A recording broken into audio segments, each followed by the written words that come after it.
O presidente da Câmara dos Deputados, Eduardo Cunha, vai falar agora ao vivo. Então vamos ouvir. Boa tarde a todos, mais uma vez. Bom, eu completei 10 meses na presidência da Câmara ontem. Nessa legislatura. E durante esses 10 meses, praticamente em todos os lugares do Brasil que eu andava, a gente só via uma coisa: as pessoas cobrando posicionamento sobre suposto pedido de impeachment. Nesses 10 meses, foi um número recorde que se entrou de pedidos de impeachment em toda a história do país. Tiveram 34 pedidos de impeachment por motivações diversas. Todos são testemunhas que o meu posicionamento sempre foi coerente na minha argumentação e sempre foi de natureza técnica. Eu sempre refutei todo e qualquer pedido que abarcasse o mandato anterior, apesar de discussão de jurisprudência que a tese de que a emenda da reeleição foi posterior à edição da lei e, consequentemente, havia uma discussão sobre a continuidade do mandato. Inclusive, realçada numa decisão do Supremo Tribunal Federal, onde um mandato de segurança sobre a cassação de um parlamentar se deu à decisão relatada pelo ministro Celso de Mello e confirmada no plenário, entendendo que o mandato tinha continuidade.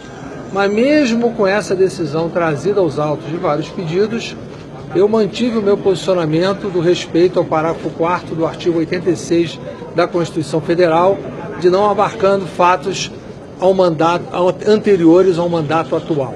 Esse sempre foi o meu posicionamento e, baseado nisso, dos 34 pedidos eu já havia rejeitado 27. Alguns outros por erros formais e alguns outros basicamente por essa motivação.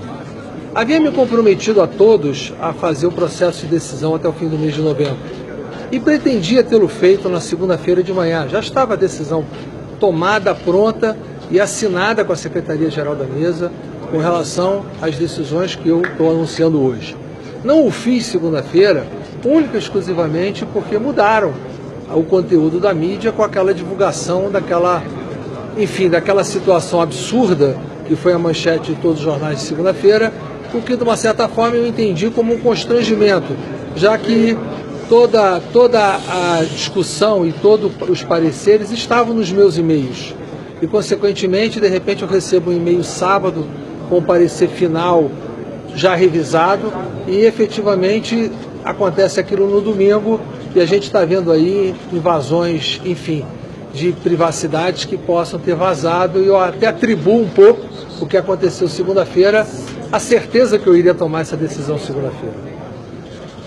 Por outro lado, na segunda-feira eu não tomei por isso e na terça eu não quis tomar para não misturar com a decisão do Conselho de Ética. Consequentemente, ontem nem abri a sessão da Câmara, deixei que o Conselho de Ética andasse até a hora que o Congresso que marcou a sua sessão começasse, para mostrar que eu estou absolutamente distante desse processo, a defesa feita pelo meu advogado e por aqueles que acreditam na minha defesa e que efetivamente exerceram o poder de decidir. Consequentemente, dos 7 pedidos que eu me comprometi a decidir até o fim de novembro, na realidade eu proferi decisões sobre 5. 2 eu não ainda decidi e acho que será desnecessário no momento de decidir, que é o do deputado Francisquini, e um último que entrou muito retardado, que a argumentação é mais ou menos idêntica aos que eu já apreciei. E não teria sentido você dar 2 despachos iguais. Dos demais 5 que estavam, um é a própria desistência do primeiro pedido de impeachment formulado pelo Hélio Bicudo. Na realidade, aquele primeiro eu iria negá-lo com a precisão de que a argumentação não estava precisa e se reportava ao mandato de 2014. Então não via razão para acolher. Rejeitei também o do Movimento Brasil Livre, pelas mesmas razões, e rejeitei 2 do mesmo advogado, se eu não me engano, Luiz Carlos Crema. Apesar da sua fundamentação correta, mas tratava-se do ano de 2014, e é o mesmo entendimento.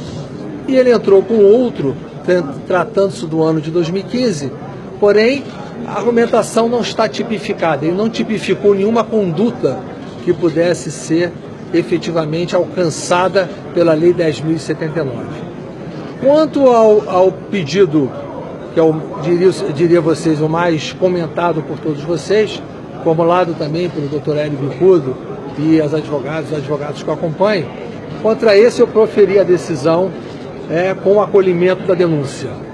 E esse acolhimento se deu basicamente porque ele coloca, e a cópia do parecer está aqui definitivo, são 22 páginas de parecer, que está sendo levado à publicação hoje, que eu vou mandar distribuir a cópia para todos vocês.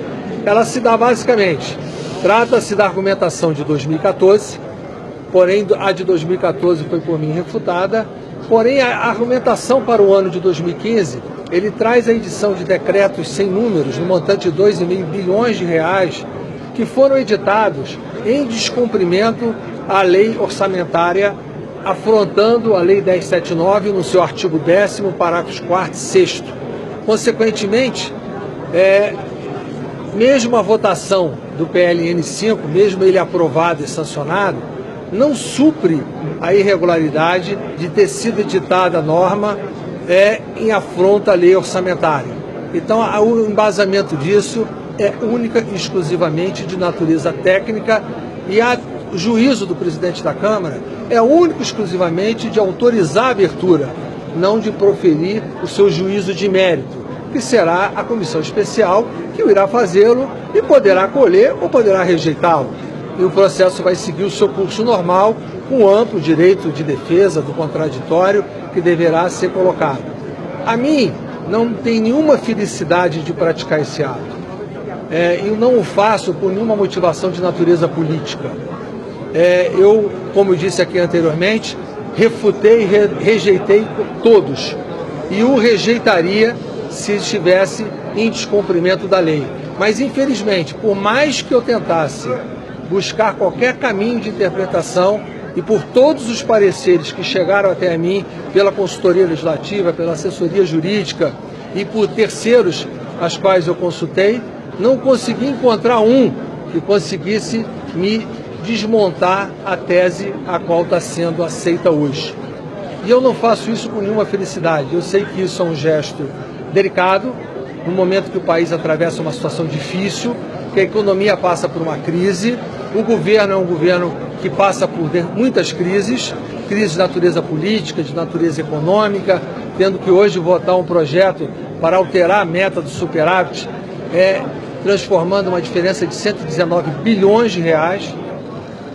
Não causa felicidade a ninguém isso, mas ao mesmo tempo é uma forma também que com essa decisão esse processo seja de uma certa forma enfrentado.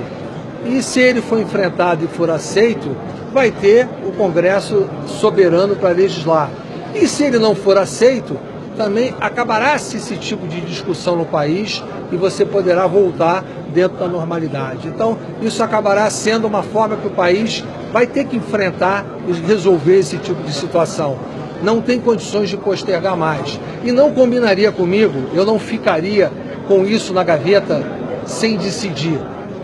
Porque esse pedido entrou em 14 de outubro. E de 14 de outubro para 30 de novembro foram 45 dias. Ele estava passando do limite do razoável de eu proferir uma decisão. E eu não consegui dar outra que não fosse essa que estão nos pareceres. Então era esse o comunicado que eu queria fazer a vocês, lamentando profundamente o que está ocorrendo e dizendo que não tenho nenhuma felicidade no ato que eu estou praticando. E que o nosso país possa passar por esse processo, superar esse processo e que a gente possa, com isso, conseguir superar as nossas crises políticas e econômicas sem eu fazer qualquer juízo de valor do mérito disso e sem qualquer tipo de torcida. A minha posição será a mais isenta possível com o seu encaminhamento. Obrigado.